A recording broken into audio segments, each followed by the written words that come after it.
আদ্রিতার চোখে নীল ছিল নিছকই একজন চাকর। সে সারাদিন আদ্রিতার ভাই ফরমাস খেটেও ওকে সন্তুষ্ট করতে পারত না।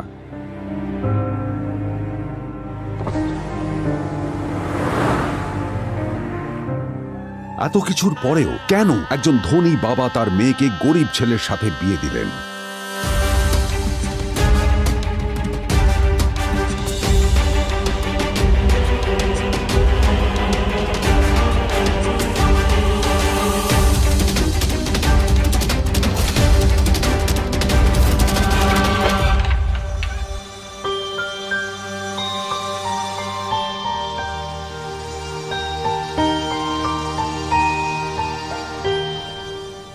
এবং তারপরে সেই মেয়েটি তার গরিব স্বামীর কাছ থেকে নতুন বছরে এমন একটা গিফট পেয়েছিল যে তার চক্ষু স্থির হওয়ার জোগাড় হয়েছিল। আর ওর স্বামী সম্পর্কে সত্যিটা জানার পর তো ও প্রায়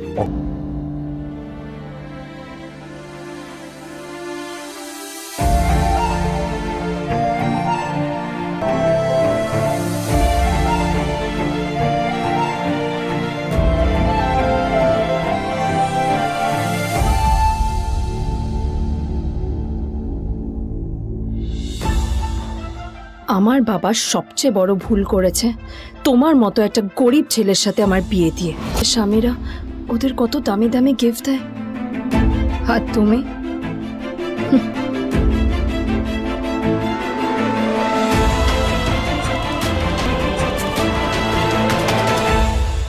আদ্রিতা তার বাবার কথায় নীলকে বিয়ে তো করেছিল, কিন্তু ও শর্ত দিয়েছিল যেন বাড়ির বাইরের কেউ না জানতে পারে যে নীল ওর স্বামী। ও যেন ওখানে একজন চাকর ছিল, সবাই ওকে অপমান করত। ওই বাড়িতে না ও ঠিক মতো খাবার পেত, আর না ওর কোনো আলাদা ঘর ছিল। কখনো কার্পেটের উপর ঘুমোতো, তো কখনো আবার পোষা কুকুরের ঘরের পাশে নীলকে ঘুমোতে হতো। হাত খরচ মেটাতে ও এক জায়গায় ওয়েটারের কাজও করত। আদ্রিতা তার বন্ধুদের বলেছিল যে আদ্রিতা বিদেশে বিয়ে করেছে আর তার স্বামী লন্ডনের একজন খুব বড় বিজনেসম্যান। কিন্তু যখন আদ্রিতার বন্ধুরা ওকে ওদের স্বামীদের দেওয়া দামি দামি গিফটগুলো দেখাতো, তখন লজ্জায় ওর ভিতরটা পুড়ে ছাই হয়ে যেত।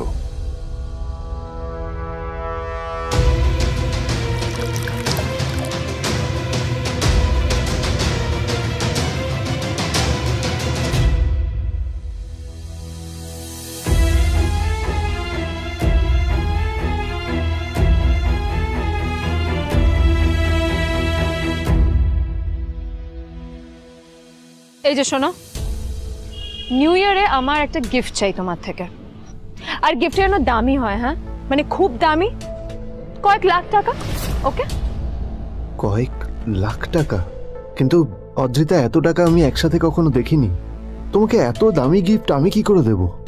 এটা তো তোমার বিয়ে করার আগে ভাবা উচিত ছিল। একজন পুরুষ মানুষ হয়ে নিজের স্ত্রীর এইটুকু ইচ্ছা তুমি পূরণ করতে পারবে না?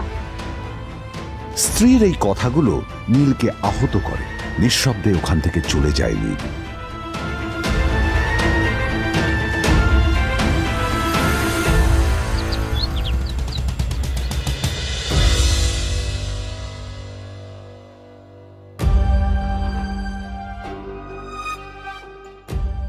দুদিন পর নিউ ইয়ার পার্টির আগে নীল আদ্রিতার কাছে এসে একটা গিফট প্যাক দেয়।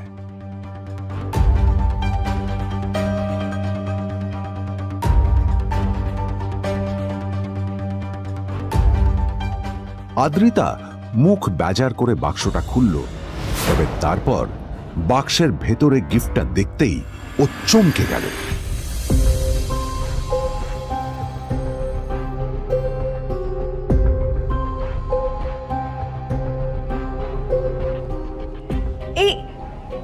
এই ফোনটা মানে এটা তো একটা স্পেশাল এডিশন।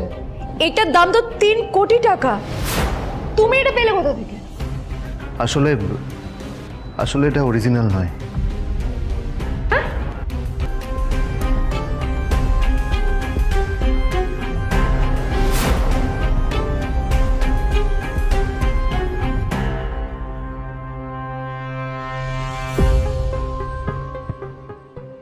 কিন্তু আদ্রিতার নীলের কথা একটু সন্দেহ হয়, কারণ ফোনটা দেখে একেবারেই আসল বলেই মনে হচ্ছিল। পরের দিনই আদ্রিতা ওই কোম্পানির শোরুমে গেল। এই ফোনটা একটু দেখুন না প্লিজ। ওয়াও, আচ্ছা ম্যাম, আপনি কি মিস্টার রয় চৌধুরীর বন্ধু?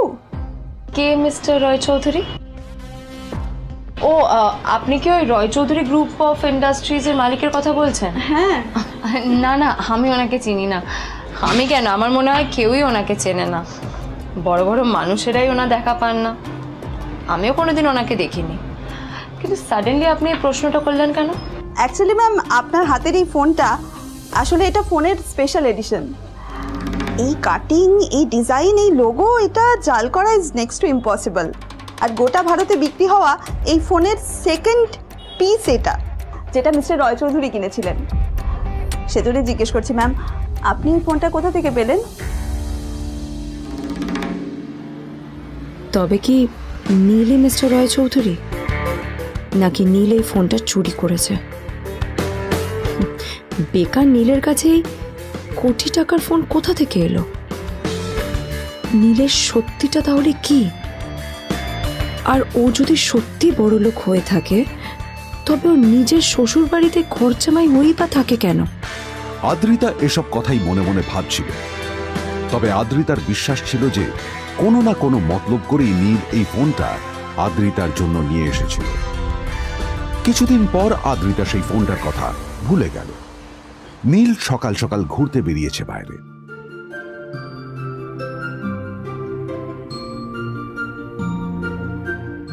কটা বাজে রে?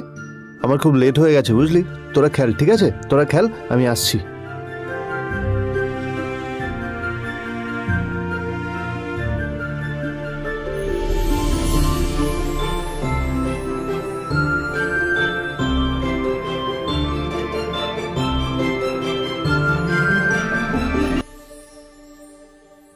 নীল, জল পড়ছে না কেন দেখো না। নীল, নীল, নীল কোথায় গেল? নীল, নীল, নীলকে ডাকছে কেন বলতো? ওইদিকে বাড়িতে আদ্রিতা আর চিত্রা আশ্চর্য হয়ে গেল যে নীল হঠাৎ কোথায় উধাও হয়ে গেল।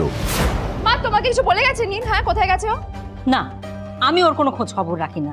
আমার একটা কথা মনে হচ্ছে, ওকে না এবার একটু শীতে করতে হবে। একটা কাজে যদি আসতো ছেলেটা, যখনই কোনো কাজের কথা বলি ভ্যানিশ হয়ে যায়। আমি ওকে বলেছিলাম R&B গোল্ড এন্ড ডায়মন্ডস থেকে আমার সেটটা নিয়ে আসতে, আনেনি। আজকেও ভালো করে অফিসে নিয়ে যাব, ভ্যানিশ হয়ে গেল। কোথায় গেল কে জানে। আমার ভাগ্যেই জুটেছে এরকম একটা ছেলে। এই যে তুমি কেন বিয়েটা দিয়েছিলে আমাকে? এটা আবার কি বলছিস? আমার তখনই হঠাৎ নীল সেখানে এসে উপস্থিত হলো, কিন্তু ও দুজনকে উপেক্ষা করে ভিতরে চলে যাওয়াই শ্রেয় মনে করল। এই যে লাট সাহেব ফিরলেন রাজকার্য করে। এদিকে এসো, তোমার ফাঁকিবাজির আলোচনাই এখানে চলছে। মা প্লিজ থাক, মা থাক, ভাল লাগছে না। এমনিতেই অফিসের জন্য আমার লেট হয়ে যাচ্ছে, আর বিজন আমার ওয়েটও করছে। বিজনের নাম শুনেই নীলের মুখটা ফ্যাকাশে হয়ে গেল। আদ্রিতা নীলকে উপেক্ষা করেই বলল, আরে যে এই ছেলেটার মতো আর একটা ফাঁকিবাজ না তুমি পাবে না। তুমি কেন দাঁড়িয়ে আছো? এই যে শোনো শোনো শোনো শোনো, দাঁড়িয়ে আছো কেন? তোমাকে আমি বলেছিলাম R&B গোল্ড ডায়মন্ড থেকে আমার সেটটা তুলেছো, তোলোনি তো। এইটা চাই না আমার। তুমি আমার সাথে অফিসে যাবে, ফেরার পথে তুমি সেটটা নিয়ে আসবে। তোমার জন্য সবসময় লেট হয়ে অফিসে, তোমার জন্য রক্ত লাগে। আর ব্যাগটা নিয়ে ওর পেছন পেছন কোথায় যাচ্ছ? যা দিয়ে ওখানে রেখে এসো। নীল চিত্রার সাথে মাঝে মাঝে ঝগড়া করলেও তার স্ত্রী আদ্রিতার সাথে ও কখনো ঝগড়া করতো না। সত্য সব অপদার্থ।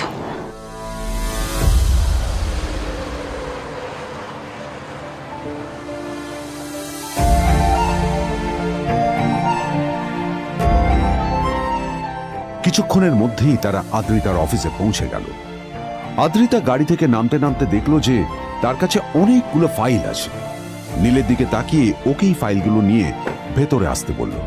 চলো, হা করে দাঁড়িয়ে আছো কেন? ফাইলগুলো নিয়ে ভেতরে এসো।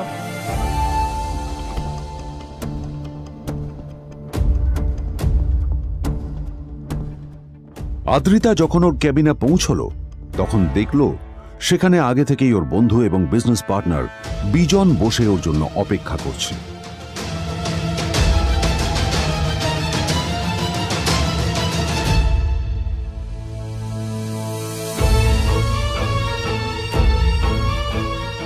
কোথায় ছিলে বলো? আমি 1 ঘন্টা ধরে তোমার জন্য এখানে ওয়েট করছি। এই লোকটার কি কোনো কাজকর্ম নেই? 1 ঘন্টা ধরে বসে আমার স্ত্রী আদ্রিতার জন্য অপেক্ষা করছে। সরি বিজন, আমি খুবই দুঃখিত যে বাড়ির কিছু লোকের জন্য না আমার সবসময় লেট হয়ে যায়। আদ্রিতার কথা শোনার পর বিজনের 1 ঘন্টা অপেক্ষা করার অভিযোগ 1 মুহূর্তের মধ্যে মিলিয়ে গিয়েছিল। কি হলো, হাসছো কেন? লটারি পেলে নাকি? লটারি? হ্যাঁ, তুমি আসা মানে আমার কাছে লটারির থেকেও বেশি দাম। তবে তার থেকে কিঞ্চিত কম দামি একটা গিফট আমি তোমার জন্য এনেছি।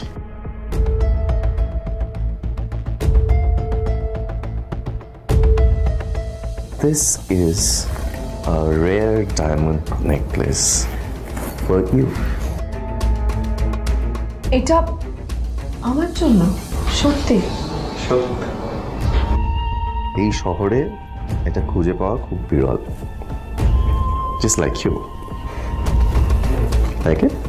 Thank you. You're welcome. Thank you for the gift. আসি তাহলে এখন।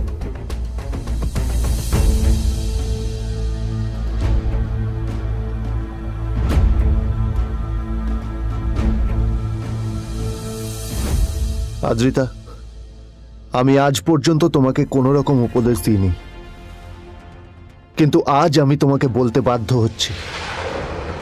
এই যে এই লোকটা তোমাকে শুধুমাত্র ইমপ্রেস করার জন্য একটা নকল সস্তার হীরের গয়না দিয়ে গেছে।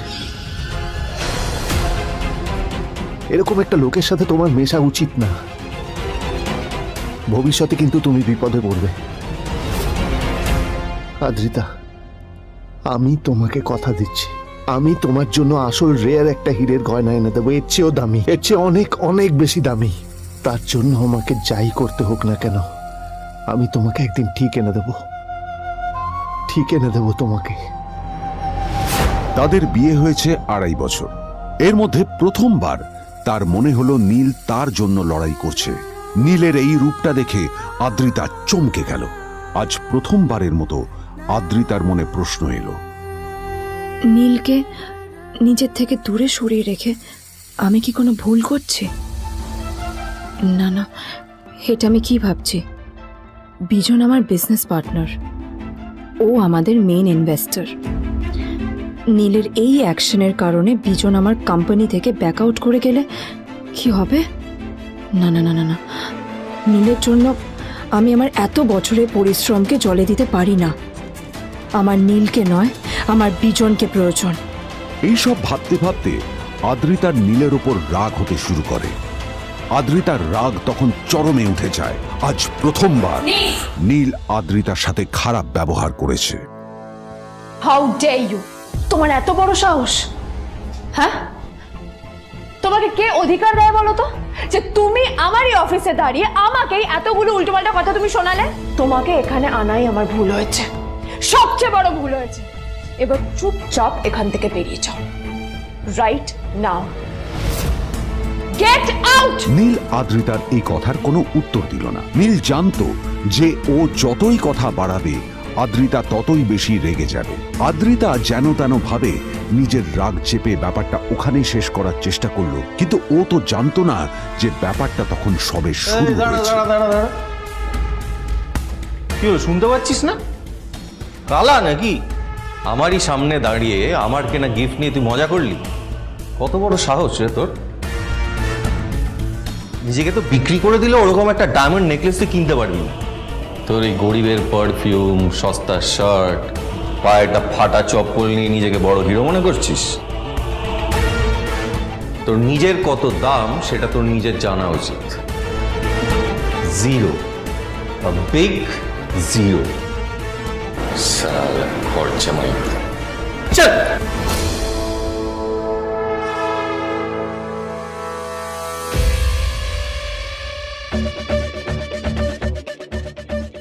নীল তখনও ঝামেলা করার মেজাজ ছিল না, কিন্তু যখন কেউ অন্যের নীরবতা সুযোগ নিতে শুরু করে তখন কথা বলাটা প্রয়োজন। নীল আঙুল তুলে পেছনের দিকে ইশারা করে। প্রথম কথা, ওই যে ওখানে দাঁড়িয়ে আছে, ও আমার স্ত্রী।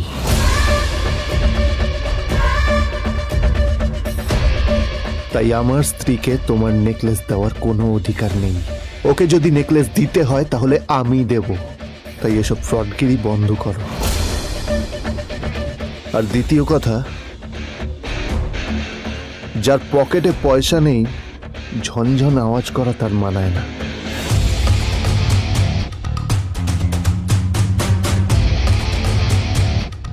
নীল বিজনকে তার সোয়াগ দেখিয়ে বেরিয়ে গেল।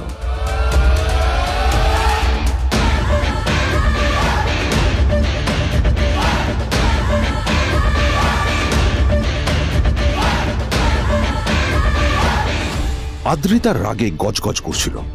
ওর জ্বলন্ত চোখের সামনে শুধু নীলের মুখটা ভেসে উঠছিল। ও যতই নীলের কথা ভাবছিল ততই ওর রাগ বেড়ে যাচ্ছিল। গত কয়েক মাস ধরে আদ্রিতার কোম্পানির অবস্থা একেবারেই ভালো ছিল না। আদ্রিতা তা সামলানোর আপ্রাণ চেষ্টা করছিল। কি যে করবেও সেইটাই বুঝে উঠতে পারছিল না। তারপর বিজনের সাথে ওর দেখা হলো, আর তখনই বিজনের সাথে ওর বন্ধুত্ব হলো। বিজন একটা খুব বড় পরিবারের সদস্য। আজ বিজন শুধুমাত্র আদ্রিতার কোম্পানির একজন বিজনেস পার্টনারই নয়, সাথে বড় ইনভেস্টরও।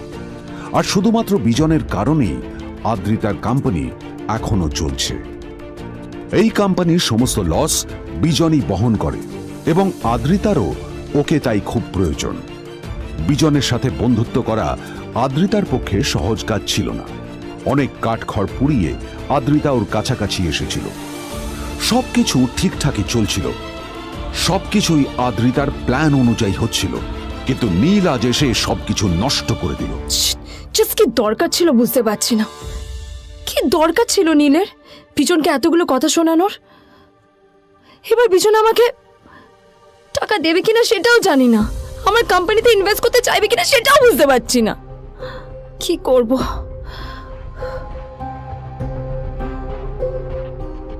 এখন আদ্রিতা ওকে কিভাবে বোঝাবে? ভুল করে যদি বিজন ওর টাকা ফেরত চায় তবে আদ্রিতার কোম্পানি সেন কর্পোরেশন খুব বড় সমস্যায় পড়ে যাবে। তারপর কি হবে? সেন পরিবারের দেখভাল কে করবে? এইসব ভাবতে ভাবতে আদ্রিতা নিজের উপরেও রেগে গেল। আসলে দোষটা ওর নিজেরই। আদ্রিতা কেন নীলকে ওদের মাঝে আনতে গেল? নীলকে অফিসে নিয়ে আসারই বা কি দরকার ছিল? আর যদি সে নীলকে সাথে করে না আনতো তাহলে বিজন এখন ওর সাথেই বসে থাকতো।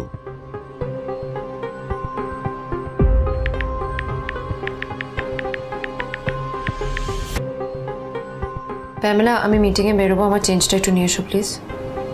Thank you. আর অন্যদিকে সেন কর্পোরেশনের অফিস থেকে বেরিয়ে নীলের খুব ফুরফুরে লাগছিল। তখনই হঠাৎ ওর ফোনটা বেজে উঠল। ফোনটা ছিল মিস্টার রায় চৌধুরীর। তিনি ছিলেন শহরের সব থেকে বড় বিজনেসম্যান। হ্যাঁ মিস্টার রায় চৌধুরী, আমি আপনাকেই ফোন করতে যাচ্ছিলাম। আমি একজন বিশেষ লোকের সাথে তোমার একটা মিটিং ফিক্স করেছি। ওর অ্যাড্রেস আমি তোমাকে টেক্সট করে দিয়েছি। আমি চাই তুমি ওই লোকটার সাথে মিট করো। ঠিক আছে, আমি যে কোনো কারোর সাথে দেখা করতে পারি, কিন্তু তার জন্য আপনাকে আমার দুটো শর্ত মানতে হবে। প্রথমটা, আমার জন্য একটা রেয়ার হীরের নেকলেস আপনাকে জোগাড় করে আনতে হবে। আর দ্বিতীয়টা, আমি আপনাকে টেক্সট করছি, এটাও কিন্তু একই রকম জরুরি। এই দুটো কাজ আপনাকে যত তাড়াতাড়ি সম্ভব করে ফেলতে হবে আমার জন্য, ঠিক আছে? তোমার অ্যাকাউন্টে কিছু টাকা পাঠিয়েছি। কিছু জামা কাপড় কেনো, যাতে তুমি ভদ্র সমাজে আসার যোগ্য হও, আর তোমাকে আমি স্বামীর পরিচয় দিতে লজ্জা না পাই। তোমার কারণে আমার পরিবার লজ্জা পাবে, আমি সেটা চাই না। যখনই দেখি তখনই তুমি ভিখিরির মতো ছেঁড়া ফাটা জামা কাপড় পরে থাকো। আসলে আদ্রিতার বাড়িতে আজ ফ্যামিলি ডিনার পার্টি ছিল, আর শেষবার নীলের জন্য ওকে অনেক ঝামেলা পোহাতে হয়েছিল। মেসেজ পড়ে নীল ফোনটা নিজের পকেটে রেখে রাস্তার ধারে গিয়ে একটা ট্যাক্সি থামানোর জন্য হাত বাড়িয়ে দিল। নীল ট্যাক্সি ধরে গোল্ডেন সিটি অ্যাভিনিউর দিকে বেরিয়ে পড়ল। গোল্ডেন সিটি অ্যাভিনিউ শুধু কলকাতারই নয়, এটা ছিল সারা পশ্চিমবঙ্গের সবচেয়ে বিলাসবহুল সোসাইটিগুলোর মধ্যে একটা। আসলে এই সেই জায়গা যেখানে মিস্টার রায় চৌধুরী আজ তার জন্য গোপন মিটিং ফিক্স করেছিলেন। কিন্তু নীল কার সাথে দেখা করতে যাচ্ছে এ সম্পর্কে ওর কোনো ধারণাই ছিল না।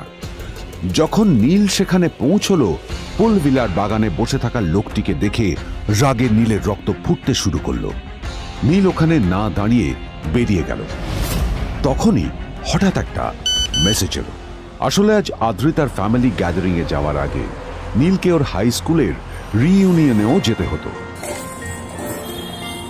গ্র্যাজুয়েশনের পর এত বছরে এই প্রথম নীল তার কোনো কলেজ বা স্কুলের রিইউনিয়নে যাচ্ছে।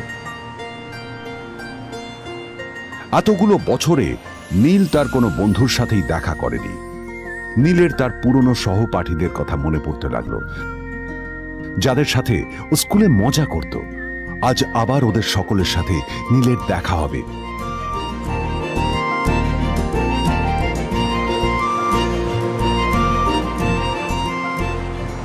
আর এই সব কিছু ভেবেই নীল এক্সাইটেড হয়ে যাচ্ছিল। আসলে সোহিনীকে নীল তার স্কুল টাইমে পছন্দ করত।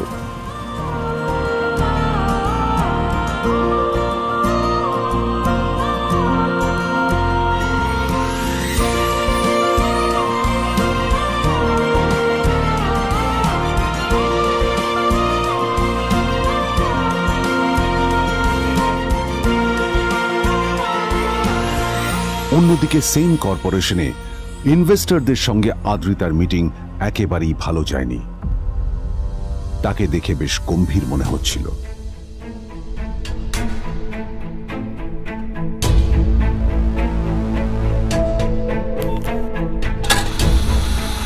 ভাই, পৃথিবীতে এমন লোকও আছে, কি দিমাগ দেখলি?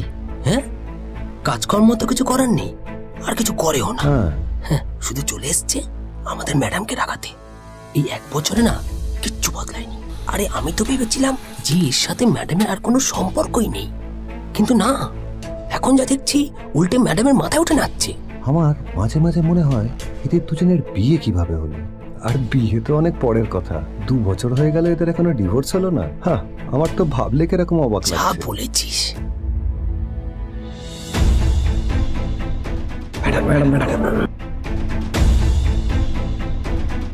অফিসে চলতে থাকা এইসব কথা শুনে আদ্রিতার আরো রাগ হলো। আদ্রিতা ক্যাবিনে যাওয়ার পরে রাগকে নিয়ন্ত্রণ করা ওর পক্ষে আরো কঠিন হয়ে গেল। ও তখন বুঝতেই পারছিল না যে ওর রাগ কিভাবে নিয়ন্ত্রণ করবে। আদ্রিতা এটাও ভাবছিল যে নীলের জন্য ওকে আর কত অপমানিত হতে হবে। এসব ভাবতে ভাবতেই আদ্রিতার চোখ গেল ওর বাবার ছবিটার দিকে।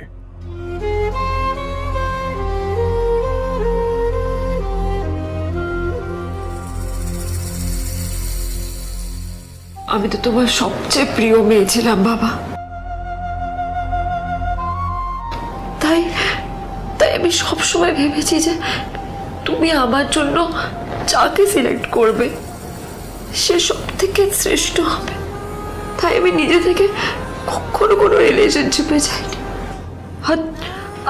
আর তোমার কাছে বিয়ের কোনো শর্তও রাখিনি। কিন্তু কিন্তু তুমি না আমার সাথে কি করলে? এই গাধাটার সাথে আমাকে বিয়ে দিলে। আমার জীবনটা নষ্ট হয়ে গেল, শেষ হয়ে গেল।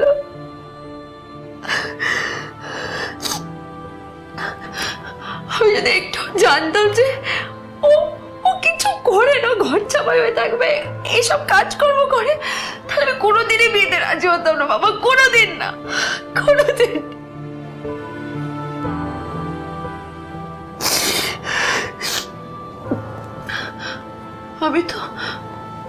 আমি তো সবসময় ভাবতাম যে বাবা মারা তাদের সন্তানের ভালো চায়, কল্যাণ চায়, তাদের জন্য চিন্তা করে।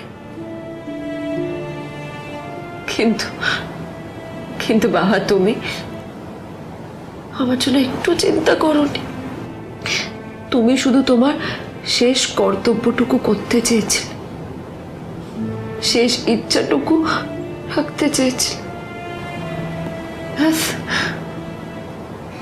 পালন করা হয়ে গেছে। আর আমাদের তুমি ছেড়ে চলে গেলে, তুমি আমাকে ছেড়ে চলে গেলে। অন্যদিকে নীল রিউনিয়ন পার্টির জন্য হোটেল প্রাইম স্টারের দিকে রওনা হলো। হোটেল প্রাইম স্টার ছিল শহরের সবচেয়ে দামি হোটেল। ওখানে শহরের সব বড় লোকেরা যাতায়াত করত। নীল যখনই তার পুরনো বাইকটা নিয়ে ওখানে পৌঁছলো, ওর পুরনো জামা কাপড়, পুরনো বাইক আর ওর পায়ে ছেঁড়া চপ্পল দেখে সিকিউরিটি গার্ড ওকে গেটের বাইরেই আটকে দিল। থাম থাম, এই কোথায় যাচ্ছিস শালা ভিকিরি? না না দাদা, আপনি আমাকে ভুল বুঝছেন। আসলে আমাকে ইনভাইট করা হয়েছে, আমি এই হোটেলেই এসেছি। শালা মিথ্যে কথা বলার জায়গা পাস না? হ্যাঁ, মিথ্যে কথা বলার আগে নিজের চেহারাটা তো দেখতিস। এটা একটা প্রাইম হোটেল, বুঝেছিস? এখানে সব শহরের বড় বড় লোকেরা তাদের বড় বড় গাড়ি নিয়ে আসে। শালা তোর মতো একটা ভিকিরি একটা ফ্যাট প্যাটে আওয়াজ বের করা বাইক নিয়ে চলে এসেছিস, আর আমি তোকে ঢুকতে দেবো না দাদা, আমাকে ইনভাইট করা হয়েছে। আমাকে শুনুন, শুনুন না, আরে চল আমাকে একবার ঢুকতে দিন আমাকে। নীল পড়ে যেতেই একটা দামি গাড়ি ওখানে এসে দাঁড়ালো। এই গাড়িটি আর অন্য কারো নয়, হোটেল প্রাইমের মালিক মিস্টার খান্নার ছিল। কি হচ্ছে কি এটা? হোটেলের গেটের সামনে এসব এসব ক্যাশ চলছে এখানে। হোটেলের বদনাম হবে না এতে? স্যার দেখুন না, এই যে ভিকিরিটা হোটেলে ঢুকতে যাচ্ছে, আমি বারণ করছি, শুনছে না স্যার? শালা, আপনি কি করতে আছেন? কে কি হচ্ছে দেখি দেখি কে? মিস্টার খান্না তার চশমা খুলে নীলের দিকে দেখলেন, আর ওনার মুখটা হাঁ হয়ে গেল।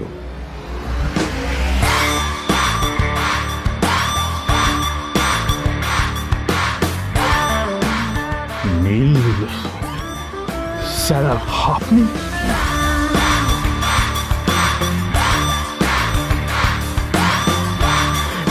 Extremely sorry sir. Sir sir, আপনি একটা ইনফর্ম করেননি কেন আমাকে? আপনি আসবেন জানলে তো আমি নিজে রিসিভ করতে আসতাম আপনাকে। ছি ছি ছি ছি ছি। ঠিক আছে, আপনি ব্যস্ত হবেন না প্লিজ।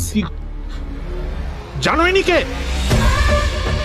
নিজের বসকে এভাবে একজন ভিখারিকে হাতে পায়ে ধরতে দেখে গার্ডটিও অবাক হয়ে গেল। আরে sir, sorry sir, extremely sorry, আপনি আমার সঙ্গে আসুন। সরি স্যার, সরি, ভুল হয়ে গেছে স্যার। সালাম স্যার। নীল কি তবে সত্যিই একজন খুব বড়লোক কেউ? জানতে পকেট এফএম এর এই সম্পূর্ণ গল্পটি শুনুন, বস দুনিয়া যার বসে, যেটা ভারতীয়রা সবচেয়ে বেশি শুনছে। বিনামূল্যে গল্প শুনতে নিচের ইনস্টল বাটনে ক্লিক করুন এবং পকেট এফএম ডাউনলোড করুন।